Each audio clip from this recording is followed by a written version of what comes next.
เรียนเชิญเจริญพรญาณโยมมื้อนี้มาปรากฏในป่าซ่าเพื่อมาฝึกจิตฝึกใจ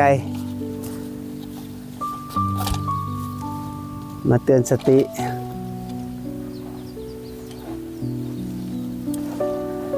ใครจะได้บุญนำโมทนาสาธุเด้อญาณโยมมาปรากฏในพีภาษามื้อนี้เป็นอย่างคนเฮาเกิดมาเป็นมนุษย์แล้วจิตคือต่ำบ่ให้จิตสูงไผมีสติปัญญาออกจากวงเวียนกงเกียนเวียนตายเวียนเกิดได้ผู้นั้นน่ะมีสติปัญญาคือเป็นผู้บ่หลงในวัฏฏะนี่เนาะถ้าผู้ใดยังเวียนตายเวียนเกิด